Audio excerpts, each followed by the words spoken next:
أعوذ بالله من الشيطان الرجيم. بسم الله الرحمن الرحيم. رب اشرح لي صدري ويسر لي أمري واحلل عقدة من لساني يفقه قولي. رب زدني علما. اللهم فقهنا في الدين. اللهم إني أسألك علما نافعا عملا متقبلا رزقا طيبا آمين ثم آمين. السلام علیکم ورحمۃ اللہ وبرکاتہ. جب ہم قرآن پاک کو کھولتے ہیں تو ہم تعوذ پڑھتے ہیں. تعوذ یہ اصل میں لفظ کیا؟ تعوذ. تعوذ پڑھتے ہیں تو تعوذ کا مطلب ہوتا ہے اللہ تعالیٰ کی پناہ میں آنا. اللہ تعالیٰ نے فرمایا ہے کہ جب قرآن کھولو تو سب سے پہلے تعوذ پڑھو اور اللہ کی پناہ میں آؤ. کیونکہ جب ہم کوئی بھی کام کرتے ہیں، نیکی کا کام کوئی بھی کرنے لگتے ہیں، کوئی بھی اچھا کام کرنے لگتے ہیں، تو جو شیطان ہے وہ ہمیں اسے روکتا ہے، منع کرتا ہے.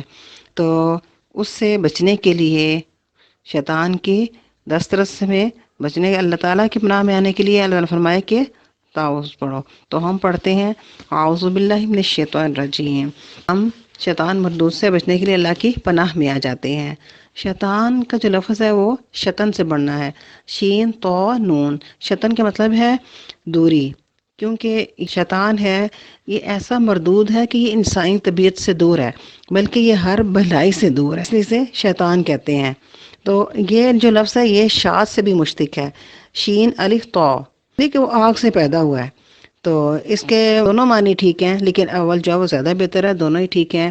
اور اس کا مطلب رجیم بھی ہے، لیکن کہ رجم کے معنی ہے پتھر مار مار کے کسی کو مارنا، کسی کو دور بھگانا.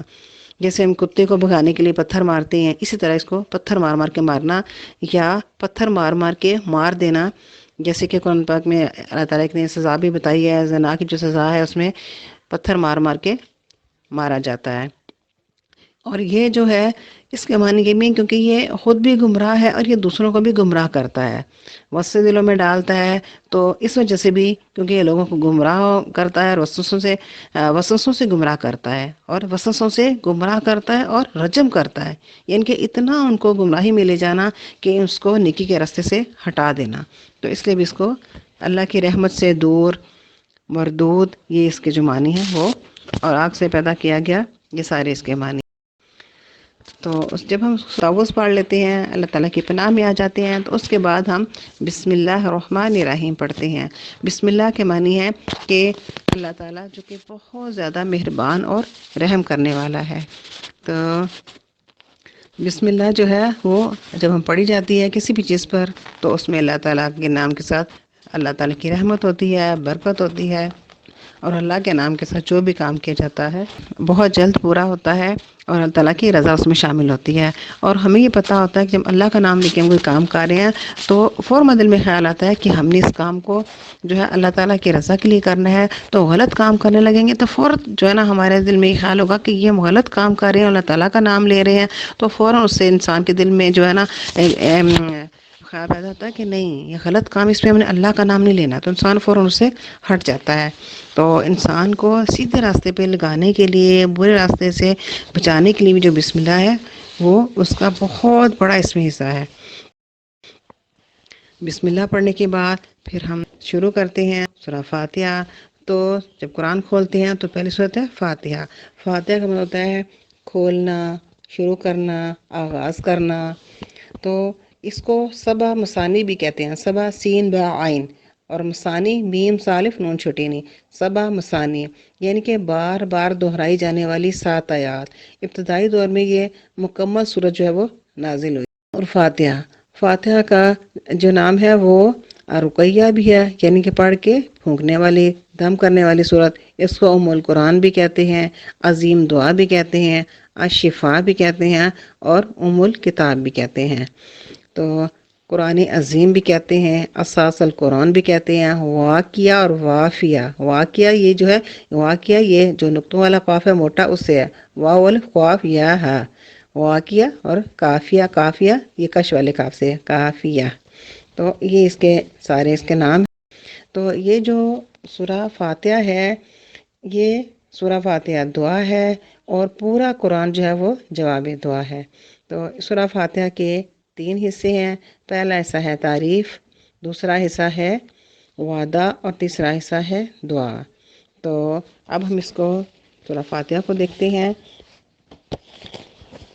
الحمد للہ رب العالمین. الحمد الف لام ال، یہ جو عربی کا قاعدہ ہے کہ جب الف لام ال کسی بھی نام کے ساتھ، چیز کے ساتھ یا جگہ کے ساتھ لگتا ہے تو اس کو خاص کر دیتا ہے.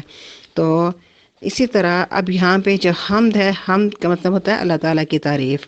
جب حمد کے ساتھ ال لگا تو یہ ہو گیا خاص تعریف، اللہ تعالیٰ کی خاص تعریف. تو اللہ تعالیٰ کی خاص تعریف کون سی ہے؟ وہ اللہ تعالیٰ کی تعریف، وہ کام جو کہ اللہ کے علاوہ اور کوئی نہیں کر سکتا، وہ اللہ تعالیٰ کے لیے خاص ہیں. الحمد یعنی کہ اللہ تعالیٰ پیدا بھی کرتے ہیں اور اللہ تعالیٰ موت بھی دیں گے، پھر موت کے بعد دوبارہ زندگی دیں گے. اور اللہ تعالیٰ تمام جہانوں کے لیے جو ہیں وہ ہر ضرورت پوری کرنے والے ہیں. تو اللہ تعالیٰ غیب کو جاننے والے ہیں.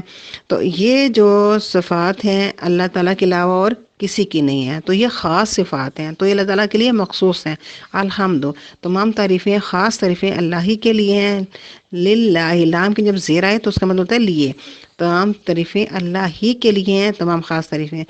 وہ اللہ جو کہ رب ہے، رب کا مطلب ہوتا ہے پالنے والا، اور ایک مطلب ہوتا ہے ضرورتیں پوری کرنے والا. تو اللہ جو ہے جو پورے ضرورتیں پوری کرنے والا ہے، اور کس کی؟ العالمین، تمام جہانوں کی. اور تمام جہانوں میں جہان جو ہے جیسے انسانوں کا ہے، جنوں کا ہے، اور حشرات الارض کا ہے، جانوروں درندوں کا ہے، اور جتنے خشکی طریقے جانور ہیں سب کا ہے. تمام جہانوں کی تمام ضروریات پوری کرنے والا جو ہے وہ اللہ تعالیٰ ہے.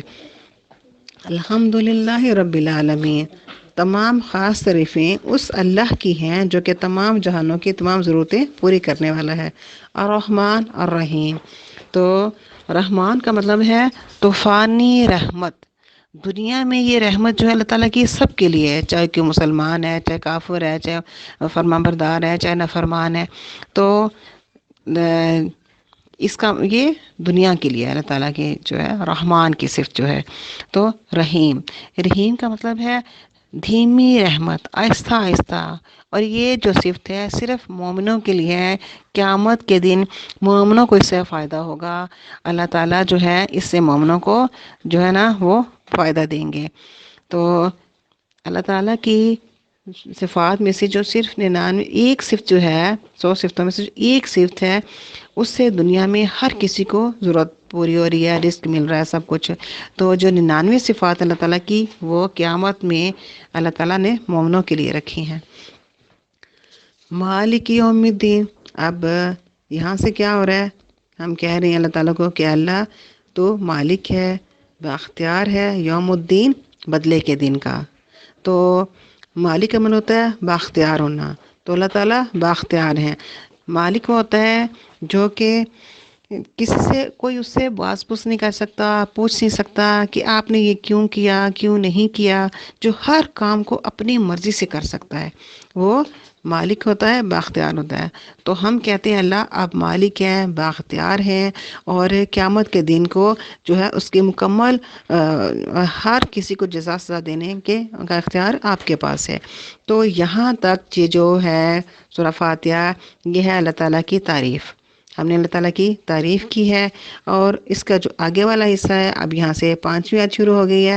ایاک نعبد و ایاک نستعین، ایا صرف کا تیری، اے اللہ صرف تیری، نعبد ہم عبادت کرتے ہیں، و ایاک و اور ایا صرف کا تیری، اور صرف تیری، نستعین ہم تجھ سے اللہ جی مدد چاہتے ہیں. تو یہاں ہم اللہ تعالیٰ سے وعدہ کر رہے ہیں کہ اے اللہ ہم صرف تیری عبادت کرتے ہیں اور صرف تجھ سے مدد مانگتے ہیں.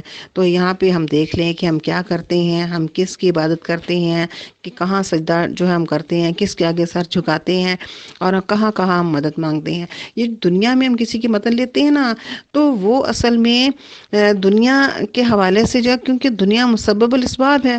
تو جیسے ہم نے کسی سے کہا تھا ہمیں یہ چیز پکڑا دو، ہمارے لیے یہ کر دی، کام کر دو، کسی کے کام میں مدد دے دی، کس سے مدد دے دی، وہ دنیاوی واسطے ہیں. تو کیونکہ دنیا مسبب الاسباب ہے، اللہ تعالیٰ نے ہر انسان کو دوسرے کے لیے سہارا بنایا ہے. تو اس لیے اس کا مطلب یہ نہیں ہے کہ ہم وہ جو شخص ہے ہم اس کے اوپر بھروسہ کرتے ہیں کہ وہ ہمارے لیے سب کچھ کرتا ہے یا کر سکتا ہے. نہیں، ایسا نہیں ہے. انسان کو اللہ تعالیٰ نے ایسا بنایا کہ وہ اکیلا بھی نہیں رہ سکتا، کہ اس نے سب کے ساتھ مل کے رہنا ہے، اور اس نے دوسرے کی مدد کرنی بھی ہے، دوسرے سے مدد لینی بھی ہے. لیکن اصل جو ہے اس کا حق ہے وہ ہے اللہ تعالیٰ، کہ اگر کوئی ہمارے لیے مددگار ہے یا ہم کسی کے کار ہیں تو ہمارے دل میں اللہ تعالیٰ نے اس کے لیے جو ہے نا جذبہ پیدا کیا ہے کہ تم ایسا کرو، تو پھر انسان کرتا ہے۔ تو اس لیے ہم اللہ تعالیٰ سے وعدہ کرتے ہیں کہ اللہ ہم صرف تیرے آگے جھکتے ہیں۔ اللہ تعالیٰ کو یہ بات جو ہے نا بالکل پسند نہیں ہے کہ میرا بندہ کسی اور کے آگے جھکے۔ تو اللہ تعالیٰ کہتے ہیں کہ میرے بندے کی اتنی شان ہے کہ وہ جو ہے نا ایک باوقار زندگی گزارے، تو اگر وہ جھکے تو صرف میرے آگے جھکے، کسی کے آگے، کیونکہ جھکنا جو ہوتا ہے اپنے آپ کو کسی کے آگے جھکا دینا، جیسے ہم سجدے میں سر رکھتے ہیں زمین کے اوپر، تو اپنے آپ کو جو ہے نا بالکل دوسرے کے آگے جو ہے نا سرنڈر کر دینا۔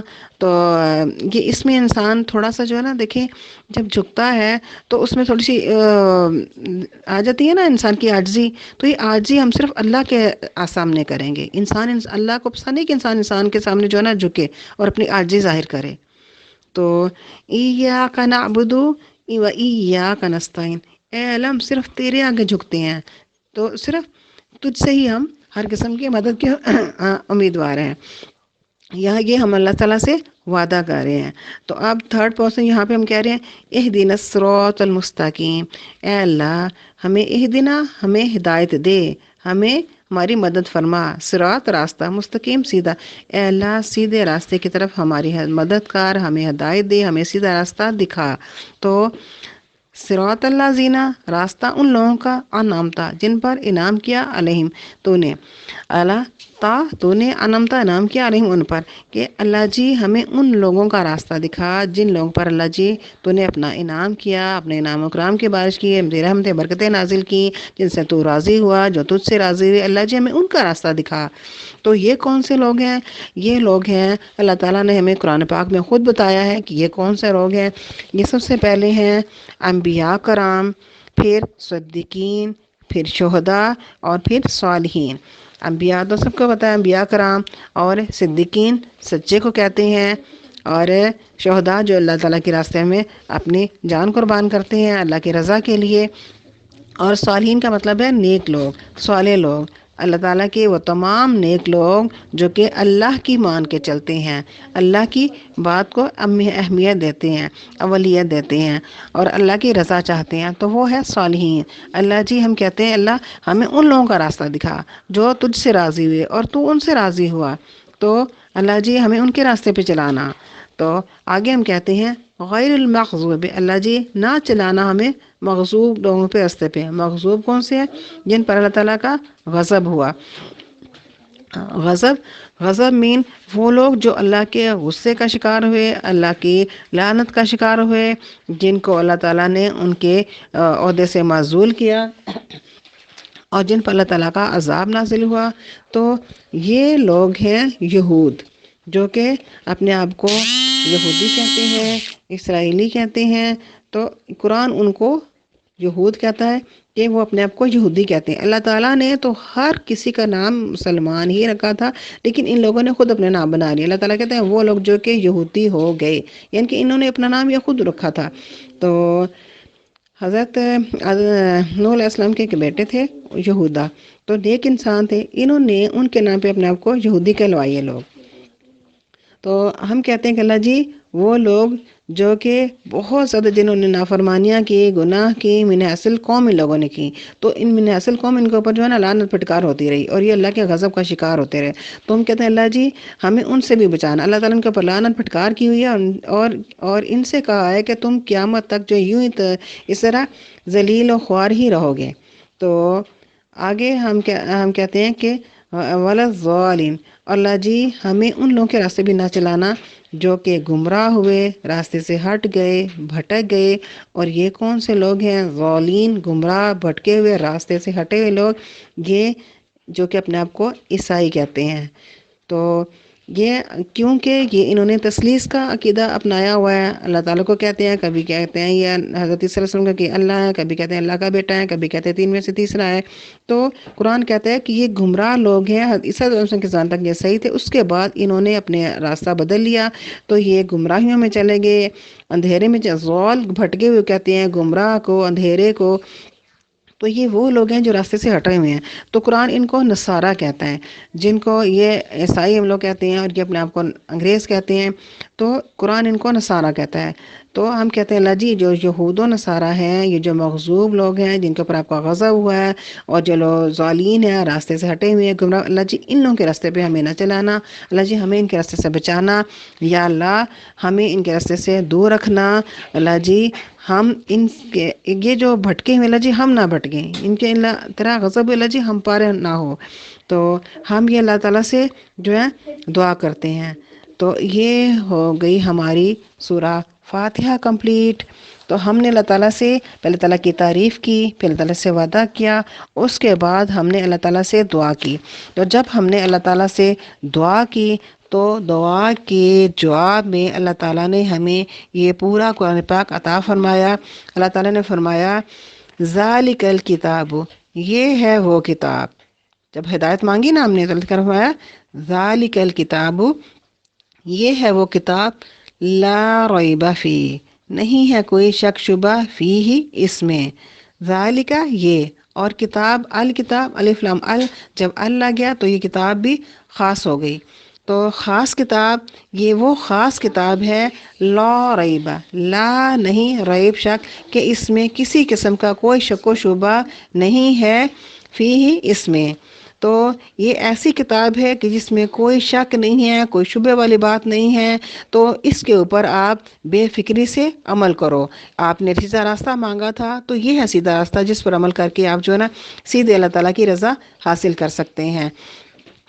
تو جب کسی چیز میں کوئی شک شبہ ہو تو اس کے اوپر عمل کرنا کتنا مشکل ہوتا ہے. انسان یہ سوچتا رہتا ہے کہ پتہ نہیں صحیح ہے غلط. اب فرض کریں میرے سامنے اگر پانی کا گلاس پڑا ہوا اور مجھے شک ہے کہ جو ہے نا یہ پاک ہے یا ناپاک ہے، یا اس میں کوئی چیز ملی ہوئی ہے، اگر مجھے شک ہوگا تو اگر مجھے پیاس بھی ہے تو میں اس کو نہیں پیوں گی. تو اللہ تعالیٰ نے فرمایا کہ یہ وہ کتاب ہے جو شک سے بالا تر ہے، تو آپ اس کے اوپر بے فکر ہو کے عمل کریں.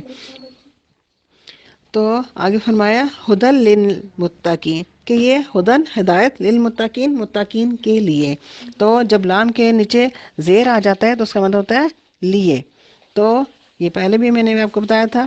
تو لیے، للمتقین، تو یہ ہدایت تو ہے کتاب، لیکن یہ ہدایت صرف اور صرف ان لوگوں کے لیے ہے جو کہ متقی ہیں. یعنی کہ متقین کا ہوتا ہے اللہ تعالیٰ سے ڈرنے والے اور اللہ تعالیٰ کی بات ماننے والے. تو جو لوگ اللہ تعالیٰ کی بات مانیں گے، اللہ تعالیٰ سے ڈریں گے، جب ڈریں گے تو اللہ کی مانیں گے، تو یہ کتاب جو ان کو فائدہ دے گی. اللہ تعالیٰ سے ڈرنے والے، اللہ تعالیٰ کی ماننے والے اور اس کتاب پر عمل کرنے والے، تو ان کے لیے کتاب ہدایت ہوگی. جو اس کو مانیں گے نہیں، اس پر عمل نہیں کریں گے، تو ان کو یہ کتاب فائدہ نہیں دے گی. جیسے فرض کریں ہم دوائی لے کے آتے ہیں، بہت اچھی ہے، بہت مہنگی ہے، بہت ہم کہتے ہیں، لیکن ہم اس کو استعمال نہیں کرتے. جب استعمال نہیں کریں گے تو آرام کیسے آئے گا، شفا کیسے ملے گی؟ اسی طرح یہ قرآن پاک ہے، یہ ہدایت ہے، یہ شفا ہے، یہ رقیہ ہے، لیکن اس وقت جب ہم اس پر عمل کریں تو پھر یہ ہمارے لیے جو ہے نا ہدایت بھی ہے، شفا بھی ہے، رقیہ بھی ہے، سب کچھ ہے، ہمیں فائدہ دینے والی ہے. تو یہ ہدی للمتقین ہے. پھر ہم اللہ تعالیٰ کہتے ہیں کہ جب یہ ہدایت ہے اور لیکن ہدایت اللہ سے ڈرنے والوں کے لیے ہے، تو ساتھ ہی پھر اللہ تعالیٰ نے ان متقی لوگوں کی ہمیں نشانیاں بتائی ہیں کہ یہ متقی لوگ کون ہیں، جو اللہ سے ڈرتے ہیں، جن کو یہ فائدہ دے گی، یہ کون لوگ ہیں. تو آگے اللہ تعالیٰ نے ان کے ہمیں نشانیاں یہ بتائی ہیں کہ سب سے پہلے وہ کون ہے، الذین یؤمنون بالغیب، وہ لوگ جو کہ غیب پر ایمان لاتے ہیں. پہلی صفت ان کی کیا ہے؟ جو کہ غیب پر ایمان لاتے ہیں. وہ تمام چیزیں جو کہ ہمیں نظر نہیں لاتی ہیں لیکن اللہ تعالیٰ نے کہا ہے کہ وہ ہیں، تو ان پر ایمان لاؤ. تو ہم نے بغیر دیکھے ان پر ایمان لانے، جیسے کہ اللہ تعالیٰ ہے، ملائکہ ہیں، جنت ہے، دوزخ ہے، جنات ہیں، تو قبر کا عذاب ہے. یہ جتنی چیزیں جو کہ ہمیں نظر نہیں آتی ہیں ان سب پر ہم نے ایمان لانا ہے. تو یہ فرمایا کہ پہلی صفت کیا ہے متقی، کہ وہ غیب پر ایمان لاتے ہیں. وہ یقیمون الصلاۃ، اور وہ کیا کرتے ہیں کہ نماز بھی قائم کرتے ہیں. نماز کو اللہ تعالیٰ کا حکم سمجھ کے نماز پڑھتے ہیں. وَمِمَّا رَزَقْنَاهُمْ يُنْفِقُونَ، اور جو اللہ تعالیٰ نے ان کو رزق دیا ہے اس میں سے وہ اللہ کے نام پہ خرچ بھی کرتے ہیں. تو وَالَّذِينَ يُؤْمِنُونَ بِمَا أُنزِلَ إِلَيْكَ، اور جو اللہ تعالیٰ نے یہ قرآن پاک اتارا ہے اس پر بھی یقین رکھتے ہیں، ایمان رکھتے ہیں. اور جو وَمَا أُنزِلَ مِن قَبْلِكَ، اور اس قرآن پاک سے پہلے جو اللہ تعالیٰ نے کتابیں نازل کی ہیں تورات ہے، انجیل ہے، زبور ہے، تو ان کتابوں پر بھی وہ ایمان لاتے ہیں کہ وہ برحق تھیں، سب اللہ تعالیٰ نے نازل کی ہیں اور انبیاء پر اللہ تعالیٰ نے بھیجی ہیں، تو ان کو بھی ہم ان کے اوپر ہم ایمان تو لائیں گے، لیکن ان کے اوپر ہم نے عمل نہیں کرنا ہے، عمل صرف اس قرآن پاک کے اوپر کرنا ہے، ان کتابوں کے اوپر عمل نہیں کرنا ہے۔ اور آخری صفت کیا ہے؟ بالآخرت میں یوقنون، کہ ان لوگوں کی آخری صفت یہ ہے کہ وہ قیامت کے دن پر ایمان لاتے ہیں، یقین رکھتے ہیں کہ جو قیامت کے دن ہے وہ برحق ہے، اور آخر قیامت قائم ہوگی، انسان اللہ تعالیٰ کے سامنے حاضر ہوگا اور اپنے کیے کا اس کو جزا سزا ملے گی۔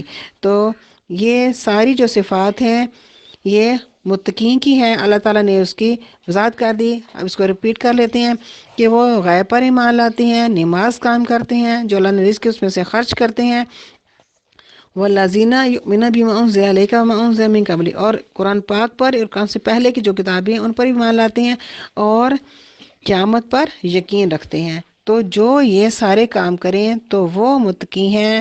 اب ہم نے اپنا جائزہ لینا ہے کہ ان میں سے کون سے کام جو ہے نا ہم کرتے ہیں۔ تو وہ اللہ تعالیٰ پر ایمان لاتے ہیں، یقین رکھتے ہیں، اور ان لوگوں کو یہ کتاب جو ہے وہ فائدہ دے گی۔ اللہ تعالیٰ فرماتے ہیں آگے کہ اولئک علی ھدی من ربہم، کہ یہ ہیں وہ لوگ جو کہ اپنے رب کی طرف سے ہدایت پر ہیں، سیدھے راستے پر ہیں۔ تو وَأُولَٰئِکَ هُمُ الْمُفْلِحُونَ، انہی لوگوں کو فائدہ ہوگا، یہی فائدہ حاصل کریں گے، یہی فلاح پائیں گے۔ تو فلاح کیسے پائیں گے؟ جیسے یہ فلاح کا جو لفظ ہے نا، فا لام الف اور ہا، یہ فلاح عربی میں کسان کو کہتے ہیں۔ جیسے کسان ہے وہ ایک بیج ڈالتا ہے تو اس میں سے کتنے زیادہ جو ہے نا اس میں سے اناج پیدا ہوتا ہے، کتنا ایک بیج میں سے کتنے بڑی جو ہے نا بالیاں پیدا ہوتی ہیں، جس اناج کو لے لیں تو اس میں کتنے جو ہے نا دانے ہوتے ہیں۔ اللہ تعالیٰ فرمایا اسی طرح جب ان مسلمان جو ہے، مومن جو ہے وہ نیکی کرتا ہے تو اس کی جو نیکی ہے کسان کے لگائے ہوئے درخت کی طرح بڑھتی ہے، اس طرح اس کو فائدہ دیتی ہے۔ تو یہ ہے ہمارا آج کا لیکچر کمپلیٹ۔ انسان وہی پائے گا جو وہ کرے گا اپنے اعمال کا صلہ۔ تو ہم نے دیکھنا ہے کہ ہم نے اس کو کیا کیا، کتنا فائدہ حاصل کیا، کتنا عمل کیا۔ جتنا عمل کریں گے ہمیں اس کا فائدہ ہوگا۔ صرف پڑھنے سے یا سیکھنے کا اس کا فائدہ نہیں، اصل فائدہ یہ ہے کہ جو ہم سیکھیں، پڑھیں، اس پر عمل کریں۔ تو اللہ تعالیٰ ہمیں عمل کی توفیق عطا فرمائے۔